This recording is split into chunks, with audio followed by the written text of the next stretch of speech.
Back to my channel. I am doctor Shweta Singh, I am your physio.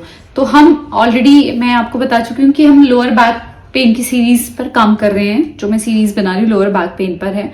तो अब हम जो बात कर रहे हैं, आज जिस पार्ट पे बात करने वाले हैं वो sciatica का पार्ट 2 है, यानी कि उसके पेन, sciatica का जो पेन होता है उसमें कैसे रिलीफ या उसका ट्रीटमेंट में हम क्या कर सकते हैं, उसी टॉपिक पे बात कर रहे हैं। अब इसको पार्ट 2 क्यों? क्योंकि इसका पार्ट 1 मैं ऑलरेडी पहले बना चुकी हूँ। अब जिन लोगों ने नहीं देखा है वो तो प्लीज एक बार पहले जाकर देख लीजिए, उसमें कॉज आपको पता चल जाएंगे कि क्यों होता है या किस तरीके से या क्या रीजंस हो सकते हैं sciatic नर्व के कंप्रेस होने के या sciatica का पेन होने का। लेकिन पहले अब इस वीडियो को पहले देख लीजिए, बाद में उस वीडियो को देखने जाइएगा। अब क्योंकि एक पे मैं ऑलरेडी आपको बता चुकी हूँ एक रीजन और उसका ट्रीटमेंट क्या होगा, उस पर हम ऑलरेडी बात कर चुके हैं। अब ये बात कर रहे हैं हम एक्यूट की बात कर चुके हैं, अब हम क्रॉनिक पे आ रहे हैं। क्रॉनिक मतलब कि 15 दिन या 15 दिन से ज्यादा का अगर हमारा प्रॉब्लम है तो फिर क्या होगा। तो इसमें इसके जो रीजंस हैं वो कैनाल स्टेनोसिस है, आपका फेसर जॉइंट आर्थ्रोपैथी है एंड पिरिफॉर्मिस सिंड्रोम है। लेफ्ट हैंड साइड का है और आपको 90 डिग्री इस तरीके से बेंड कर लेना है, नी को इस तरीके से हैंड को होल्ड करना है यहाँ पर एंड देन धीरे धीरे आपको इसको स्ट्रेट करना है। जितना आप स्ट्रेट कर सकते कीजिए एंड देन आपको आपके जो नीचे फुट है उसको इस तरीके से एंकल को स्ट्रेच करना है। आपको थोड़ी देर बाद क्या लगेगा कि आपका टिंगलिंग सेंसेशन आ रही है 10 सेकेंड होल्ड करने के बाद।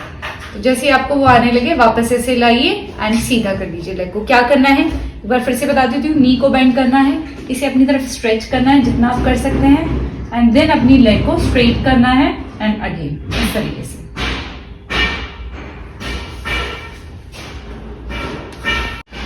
अब सबसे पहले बात करते हैं हम स्ट्रेचिंग की।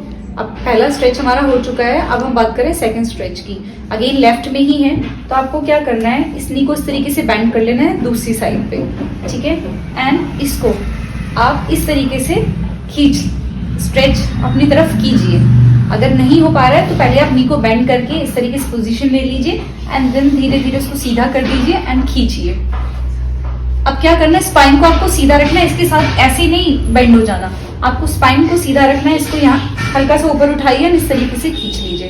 होल्ड करना है 10 सेकेंड एंड देन रिलैक्स। अगर राइट में है तो राइट को इस तरीके से कीजिए एंड अगेन सीधा रहने की कोशिश कीजिए, इस तरीके से टिल्ट नहीं होना है एंड देन 10 सेकेंड का स्ट्रेच करना है। सेकेंड आपको नी को बेंड कर लेना है, यहाँ हाथ रखना है एंड इस तरीके से आपको करना है।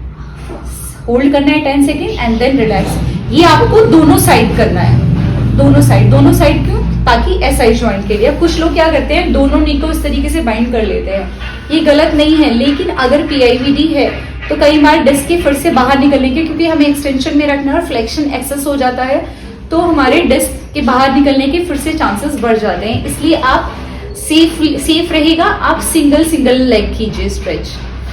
और अब बात करते हैं हम 3 हो गए, हम 4th की बात कर रहे हैं। अब क्या करना है, अब मैं क्योंकि लेफ्ट ही लेकर चल रही हूँ तो आपको इस तरीके से ये करना है। अब ये इस तरीके से करने में आपको डिफिकल्ट लगेगा तो आपको दोनों नी को बेंड करना है, ये लेग को यहाँ रखना है और एक हाथ को यहाँ और एक को यहाँ इस तरीके से।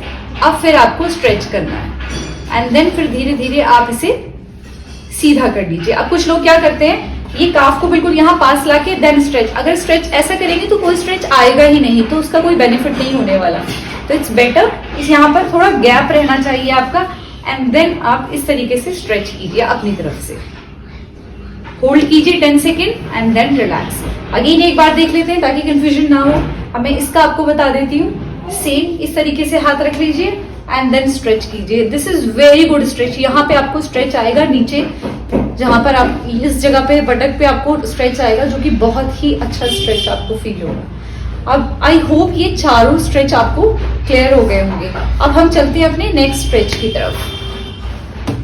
स्ट्रेच है उसमें क्या करना है, उसमें इस लेकिन ये स्ट्रेच आपको तभी करना है जब आप बिल्कुल श्योर है कि आपकी जो डिस्क है वो अंदर जा चुकी है, डिस्क का कोई इश्यू नहीं रहा है। अब ये जो हाथ है, अब ये क्या करना है, आपको बिल्कुल इसके सामने शोल्डर के साथ ले आइए इस तरीके से, ठीक है। अब धीरे धीरे क्या करना है, आपके जो बटक्स हैं उनको इस तरीके से लाते हुए अपने हील्स पे रख लीजिए। हैंड्स को आपको इधर उधर नहीं लेकर जाना, हैंड शुड बी हियर। अब इससे क्या होगा, इससे आपका सब कुछ खुल रहा है, जितना भी कैनाल एंड ऑल की हम बात कर रहे हैं। लेकिन ये करना आपको तभी है जब आप बिल्कुल श्योर हैं कि आपका कोई भी किसी भी तरीके का डिस्क का प्रॉब्लम नहीं रह गया। वो कैसे आपको पता चलेगा वो मैं आपको बताऊंगी। अब आप ये जिसमें बताने के लिए पीछे हुई, आपने ये किया एंड देन आप फिर से वापस आए इसी पोजीशन में, इस तरीके से बैठ जाइए। लेकिन ये अगेन मैं बता दूं कि आपको तभी करना है जब आप बिल्कुल श्योर हैं कि किसी भी तरीके की कोई डिस्क का इशू नहीं रह गया है, मतलब कि वो ठीक हो गया।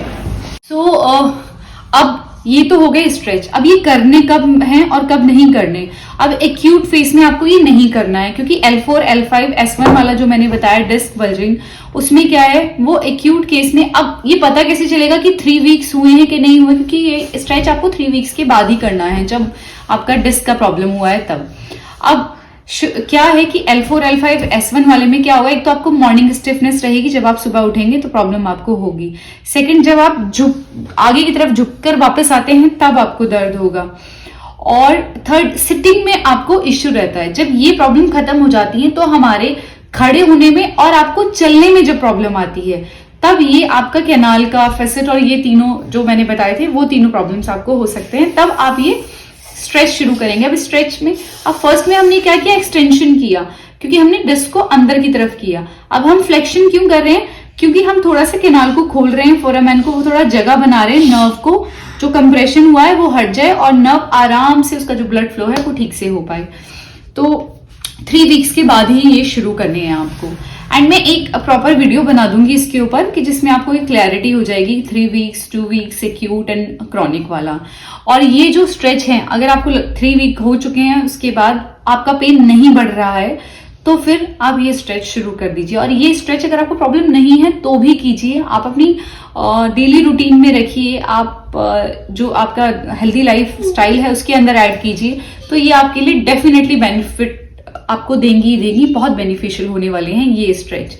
आई होप आपको आज का वीडियो पसंद आया होगा। अगर पसंद आया तो लाइक कीजिए और नए हैं चैनल पर तो सब्सक्राइब कर दीजिए और कमेंट में बताइए। ये तो सीरीज मेरी चल ही रही है, इसके अलावा अगर कुछ आपको है कि ये पर्टिकुलर टॉपिक पे मैं वीडियो बनाऊं तो I definitely make a video for that particular topic. And अब मिलते हैं नेक्स्ट वीडियो में। Till then take care, safe रहिए, हेल्थी रहिए।